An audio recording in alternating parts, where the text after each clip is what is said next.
Sejam bem-vindos à casa para mais uma noite de estudos. Vamos fazer alguns avisos da casa. Todas as terças-feiras nós temos os estudos online a partir das 19h30. Com a Andréia que coordena. Quem desejar participar, é só falar com a Andréia ou com a Tânia. Hoje elas não estão aqui. Aí pode falar comigo se alguém desejar, que eu pego o número do celular para incluir no grupo, que aí todas as terças-feiras ela envia o link para acessar o estudo. Está sendo feito o estudo do livro Brasil, Coração do Mundo, Pátria do Evangelho. Às quintas-feiras aqui na casa nós temos o estudo também às 19h30. Nós estamos estudando o livro Céu e Inferno. Estão todos convidados a participar aqui conosco. Aos sábados, nós temos a evangelização infantil, juvenil e dos adultos também. Das 9 às 10h30. Estão todos convidados, tragam as crianças, os pais podem participar conosco, os jovens, todo mundo. Nós temos também o nosso canal do YouTube, só lembrando, né? As palestras estão todas sendo colocadas lá. É só acessar Centro Espírita Missionário da Luz. Nós vamos iniciar agora, já estamos iniciando uma campanha de venda de panetones, para ajudar aqui nas obras da casa, na manutenção, em alguma melhora que a gente necessita fazer.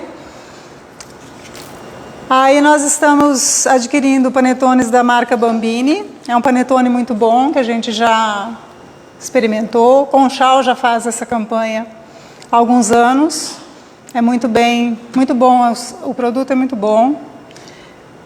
Ali na frente, na entrada, tem os valores, tem como que a gente vai fazer para adquirir, qual é a data que a gente vai entregar. Então, quem quiser adquirir, é só falar com a gente, tá bom? Muito bem. Então, nós vamos iniciar essa noite de estudo com uma mensagem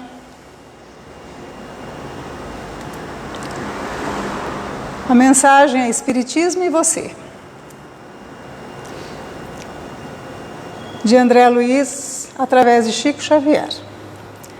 Se perante as dificuldades naturais da vida, necessárias à evolução, você ainda desespera-se nos momentos de provação e encoleriza-se com frequência, não reprimindo a palavra descaridosa, responde com aspereza e age com agressividade sem manter a harmonia do ninho doméstico, mostra-se com como tropeço na realização das boas obras e revolta-se contra a vontade divina, quando contrariado em suas aspirações. Em verdade, embora participando ativamente do Espiritismo, assoberbado em tarefas e estudos, direção e assistência, é justo reconhecer que nessas condições o Espiritismo ainda não participa de você.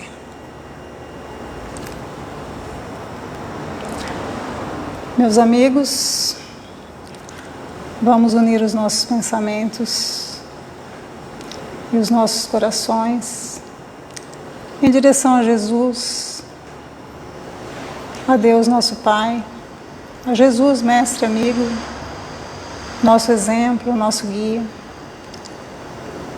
Agradecendo a oportunidade de estarmos aqui reunidos para mais uma noite de estudo e pedindo a sua proteção e o seu amparo para cada um de nós, para os nossos lares, para as nossas famílias e principalmente para o nosso país. Que a gente possa vibrar bons pensamentos, boas energias, para estabilizar, para não, com as nossas vibrações, para a gente auxiliar no bom andamento de tudo o que está acontecendo e de tudo que nos acontece a cada dia. Que nós possamos compreender a mensagem de hoje, buscando aprender e colocar em prática tudo aquilo que o Evangelho nos ensina e nos mostra. Que os Espíritos amigos nos orientem, nos amparem, os mentores dessa casa estejam conosco, nos auxiliando na compreensão do Evangelho e da mensagem de hoje. Que assim seja. Hoje a Cláudia vai nos falar sobre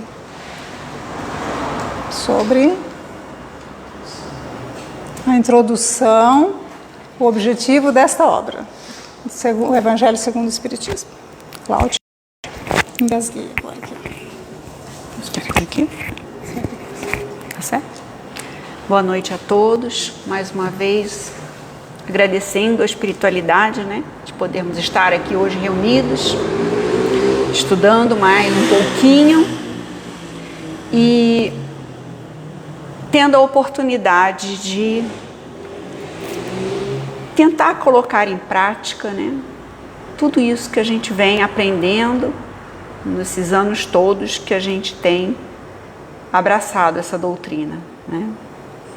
Alguns nessa vida terrena e outros já vindo de outras vidas, né? Então vamos lá, vamos iniciar. Essa obra, né, o Evangelho segundo o Espiritismo, ela foi colocada por Kardec como um terceiro livro para a gente.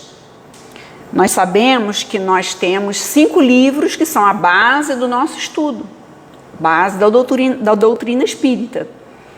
E nessa situação, a gente começa a questionar o que leva Kardec, né, a colocar uma obra sobre o Evangelho, se nós já tínhamos, né, evangelistas falando sobre isso. Que finalidade?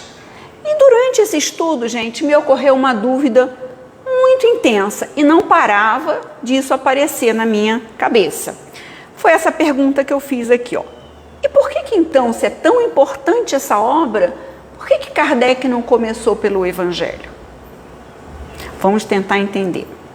Vamos lembrar então que o Pentateuco Espírita, né, os 5 livros que são as colunas mestres do nosso estudo, eles foram lançados na seguinte sequência: o Livro dos Espíritos, 1857, Livro dos Médiuns, 1861, o Evangelho segundo o Espiritismo, 1864, o Céu e o Inferno, 1865, a Gênese, 1868. Então, tá aí só para a gente relembrar. Vamos tentar entender algumas coisas ou relembrar alguns pontos muito interessantes para que a gente compreenda o porquê que Kardec chegou na necessidade de fazer esse terceiro livro. Vamos nos lembrando, Jesus muito ensinou, mas não nos deixa nada escrito, né? Quem vai relatar alguma coisa são os seus discípulos, mas ele em si nada escreveu. Seus ensinamentos foram interpretados e escritos por seus discípulos cerca de 60 a 100 anos depois. Muita coisa provavelmente se perdeu, muita coisa foi alterada, né? Outro dado importante: os escritos foram a partir do aramaico, depois escritos em grego. Então vamos contando, 2 línguas, submetidos à interpretação dos primeiros concílios da Igreja e traduzidos para o latim, terceira língua, e finalmente traduzidos por Lutero para o alemão, 4ª língua. Quem já estudou um pouquinho de inglês, né, que é uma língua que todas nós, ou na escola, de alguma maneira, em contato com os amigos, né, numa musiquinha que a gente escuta. Alguém sabe me explicar como que é a palavra saudade em inglês? Ela não existe, né? Agora imagina traduzir para 4 idiomas diferentes. O quanto foi se mudando, né, a realidade e a intensidade da instrução que estava sendo colocada. Vamos lembrar de uma coisa? Alguém lembra deste fato? É mais fácil um camelo entrar pelo buraco de uma agulha do que um rico entrar no reino de Deus. Será que foi isso mesmo? Ou teria sido um cabo que era feito com provavelmente o rabo do camelo entrar, né, no buraco da agulha? Mais coerente, né? Então, por que então, de novo a pergunta, Kardec não começou pelo Evangelho? Aí, com a ajuda do nosso querido irmão Nilo, me salvou, porque andei procurando com vários outros confrades do Espiritismo, e ninguém me trouxe uma explicação assim, tão tranquila e tão didática. Então, a explicação que o Nilo me deu foi a seguinte, olha só. Kardec lança primeiro uma base filosófica, ou seja, uma nova maneira de pensar e agir através do Livro dos Espíritos. Então, ali ele coloca toda a base filosófica do Espiritismo. Então, desvenda os aspectos da mediunidade através do Livro dos Médiuns, explicando como ocorria o fenômeno, sabendo ser a maior curiosidade de todos na época. Lembra que existiam aquelas reuniões no qual se faziam perguntas às mesas e as mesas davam respostas inteligentes? Para poder lançar então a base moral dos ensinos de Jesus, né, uma conduta moral através do Evangelho segundo o Espiritismo. Ficou fácil, né? A doutrina espírita transforma sempre a perspectiva de vida do futuro de cada um de nós. Basta a gente lembrar como a gente entrou na doutrina, né? E hoje o que a gente pensa do futuro e o que a gente pensava lá atrás. O estado das almas, dos espíritos após o desencarne é o resultado da moral desenvolvida nas diversas encarnações. E a evolução é inevitável. Não tem como atrelar a gente a situações em que ou você faz tal coisa ou você nunca vai ser aceito no paraíso, ou você nunca vai sair do purgatório. Não, ele fala para a gente que de acordo com que a gente, né, optar por nossas vidas, né, na parte moral das nossas várias encarnações, a gente cada dia mais a gente evolui. Jamais a gente dá ré. A evolução, ela é inevitável. Olha só, gente, pensa só. Nós já fomos de mundos primitivos. Hoje nós somos de mundo de expiações e provas, chegando perto quase de um mundo regenerador, né? Olha que legal. E vamos um dia estar em mundos felizes, mundos celestes. Então, todos nós, né? Digo todos mesmo, né? Até a criança que vai nascer ou o espírito que vai ser formado por Deus, todos seremos espíritos felizes. Lógico que vai variar da vontade, da boa vontade de cada um de nós, né? Alguns com uma vontade mais intensa e constante e outros uma vontade mais ousada. Mas nunca voltaremos àquela fase de seres de mundos primitivos. Poderemos voltar para o mundo primitivo para cumprir missões, né? Como, por exemplo, Bezerra de Menezes, como, por exemplo, Jesus, né? Que precisou anos-luz diminuir a sua luminosidade para poder estar aqui passando todos aqueles ensinamentos morais para a gente. As revoluções morais, como as revoluções sociais, se infiltram nas ideias, tá? Então, isso é a evolução vai sendo progressiva. E fazem desabar então o edifício apodrecido do passado, que não está mais em harmonia com as nossas novas necessidades e aspirações. Então é isso aí, né? Já viemos de uma condição primitiva e hoje já tentando galgar um mundo de regeneração. A terceira obra do Pentateuco, né, o livro do Evangelho segundo o Espiritismo, ele foi escrito em uma linguagem simples, acessível a todas as inteligências. Não tem quem não pegue aquele livro e não compreenda as situações. Sem figuras, sem alegorias e com a essência do ensino moral de Jesus. Então foi bem assim, né? Kardec, assistido pelo Espírito de Verdade, né, foi aos poucos recebendo informações do que poderia ser mudado naquelas parábolas, ou poderia melhor ser explicado, não mudado, mas explicado de uma maneira mais acessível para todos nós. O conteúdo do Evangelho segundo o Espiritismo sintetiza então as explicações das máximas morais do Cristo e suas aplicações nas diversas circunstâncias de vida. Não seria isso um manual de instrução para bem viver? Somente então em 1864 que Kardec, né, recebe a missão de editar, né, o Evangelho segundo o Espiritismo, conforme instruções da espiritualidade superior, para interpretar o conteúdo do ensinamento moral de Jesus, que ele é o quê? Imutável.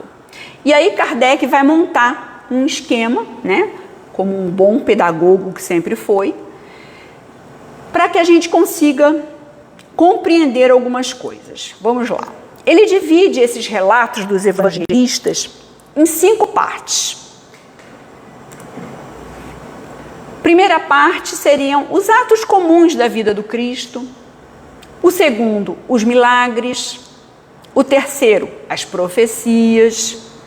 E o quarto, as palavras que serviram para o estabelecimento dos dogmas da igreja. Então, esses 4 primeiros sempre foram questionáveis, né? Os atos comuns da vida do Cristo é uma coisa que até hoje a gente questiona. Os milagres, muitos até nem sabem se realmente existiram, duvidam disso. As profecias, tem gente que não entendeu isso ainda. Mas o ensino moral foi intocado. Não tinha como questionar, né? Quando ele fala pra gente que faça ao outro como você gostaria que fizessem contigo, acabou. Né? Não tem base melhor de relacionamento humano do que isso. Estou em dúvida do que eu estou fazendo? Estou fazendo bem feito? Não estou fazendo bem feito? Como é que eu me sentiria nesta situação? Kardec percebe então que as 4 primeiras partes do seu estudo eram e continuam sendo objetos de discussão. Por quê? Há quem duvide da existência de Jesus. Existem pessoas que acham que ele nem encarnou entre a gente, né? Então tem várias colocações aí de situações que você escuta mundo afora. Kardec percebe então que o Espiritismo, com seus princípios básicos, leva o homem a uma moral que irradia para o cotidiano, nas atitudes e no comportamento. Quem que começou a estudar o Espiritismo e já não percebeu no primeiro dia uma luzinha acendendo, tipo, opa, tem algumas coisas que eu tenho que mudar na minha vida, né? O Espiritismo, né, essa frase foi colocada na Revista Espírita de fevereiro de 1862. O Espiritismo é uma doutrina moral que fortalece os sentimentos religiosos, em geral, e se aplica a todas as religiões. Não existe aqui uma separação, não existe no Espiritismo, só vamos usar esses ensinos para estudar. Não, A gente sabe que muitas religiões usam e estudam as obras de Kardec. Kardec percebe que a moral de Jesus é universal, ela é eterna, é perfeita, é a única que é capaz de trazer ao homem a paz e a felicidade real. E qual é essa moral que Cristo veio trazer para a gente? Toda a moral de Jesus se resume na caridade e na humildade. Isto é, nas duas virtudes contrárias ao egoísmo e ao orgulho. Evangelho segundo o Espiritismo. Então, tem como a gente duvidar de que você precisa ter caridade e humildade em qualquer religião? Que você deve reduzir o seu egoísmo e eliminar o seu orgulho? E eliminar o seu egoísmo, logicamente, também? E que isso é um passo, degrau por degrau? Não adianta a gente querer, hoje acordei caridosa. Hoje acordei humilde. Humilde não no sentido financeiro, né? Humildade para com o seu semelhante. Não, gente, não existe esse evento na vida da gente, este milagre nas nossas vidas. Existe sim muito suor, né? Da gente trabalhar o nosso íntimo, da gente lutar muito contra a gente mesmo, para que a gente consiga galgar alguns degrauzinhos na evolução. Para que a gente consiga aos poucos começar a desenvolver a caridade, a humildade, a benevolência, né? Todas aquelas virtudes celestes, divinas, né? Que todos teremos um dia. Então, se as 4 primeiras partes do Evangelho foram objetos de controvérsia, a moral, como a gente falou, foi inatacável. E aí, então, o que é moral? No Livro dos Espíritos, na pergunta 629, nos relata que moral é a regra da boa conduta e, portanto, da distinção entre o bem e o mal. Funda-se na observação da lei de Deus. O homem se conduz bem quando faz tudo tendo em vista o bem e para o bem de todos. Existe a gente ser feliz sozinho? Hoje eu estou feliz. Aí você chega na rua ali e vê uma pessoa mal espiritualmente, mal com relacionamentos. Você é feliz? Você consegue ser feliz vendo aquilo? Difícil, né? E aí, nessa hora, Kardec observa o seguinte, que a moral de Jesus vai ser o ponto de interseção, o ponto de união, onde todas as crenças vão se reencontrar.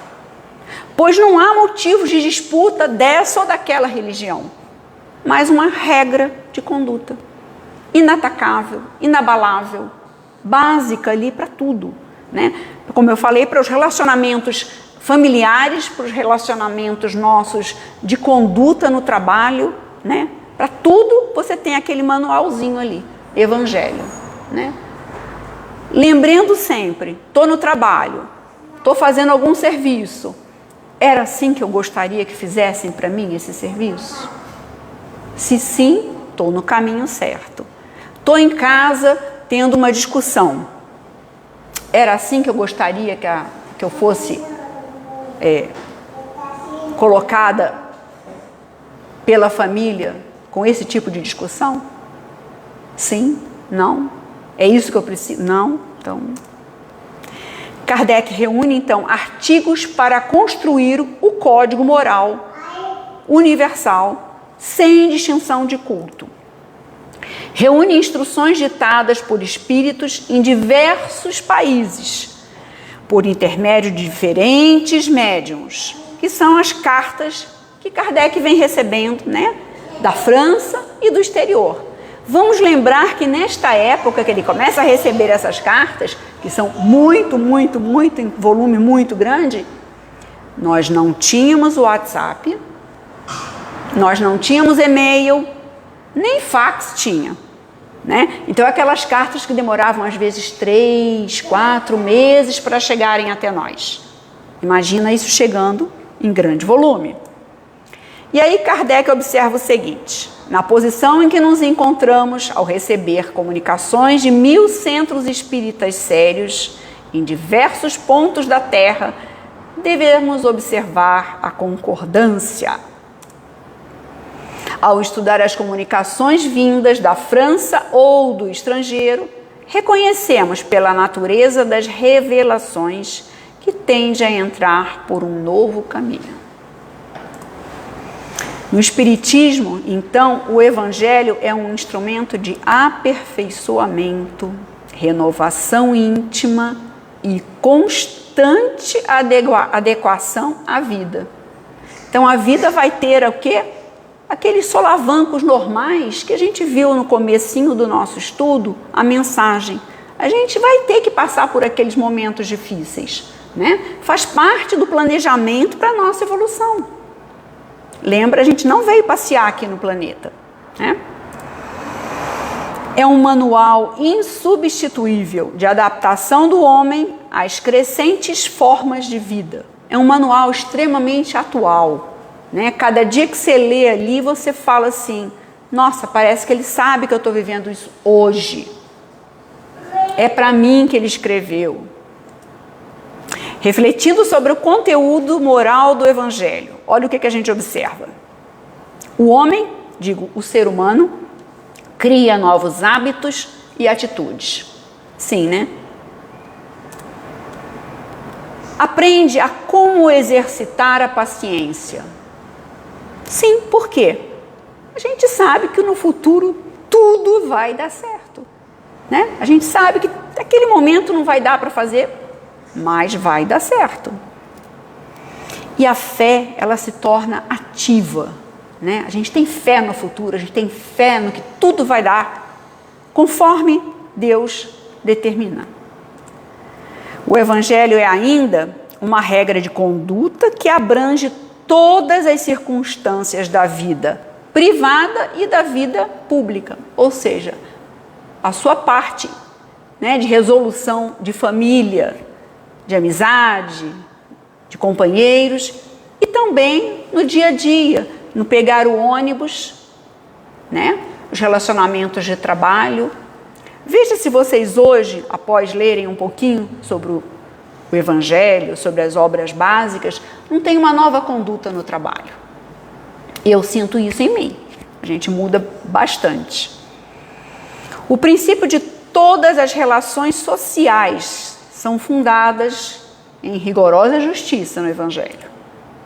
E, acima de tudo, o caminho infalível de felicidade a ser conquistada.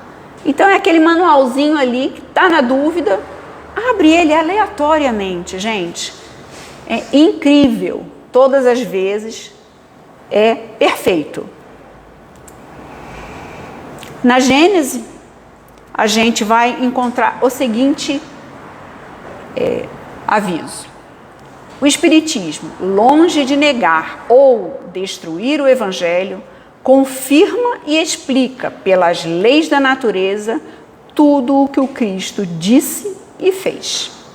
Elucida pontos obscuros para os que se achavam inteligíveis ou inadmissíveis em certas partes e conseguem compreender o Evangelho sem dificuldades.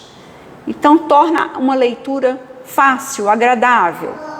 Percebem melhor o seu alcance e podem distinguir a realidade da alegoria.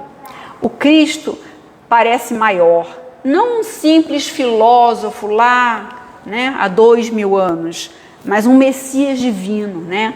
Aquela pessoa que veio realmente, aquele espírito que veio realmente trazer muita informação, né? A gente fala que o Pentateuco espírita, ainda nós não conseguimos compreender todas as mensagens que ele traz para a gente, todas as instruções. É de uma profundidade tamanha que ele é extremamente atual, né? Existem passagens que você lê, na segunda vez você lê e encontra novas instruções e assim vai indo, né? Você vai, como espírito, você vai sendo um espírito mais evoluído ou mais aberto à instrução e aos poucos, então, aquelas passagens te trazem a real informação do que Jesus teria tentado passar para a gente. O Evangelho e o acaso, pelas mãos de Chico. Toda vez que as circunstâncias te induzam a ouvir as verdades do Evangelho, não penses que o acaso esteja presidindo a semelhantes eventos. Forças divinas estão agindo a fim de que te informes quanto ao teu próprio caminho. Afinal de contas, o acaso não existe, né? Tudo tem uma razão de ser em nossas vidas, ok? Muito obrigada. O que eu levo comigo?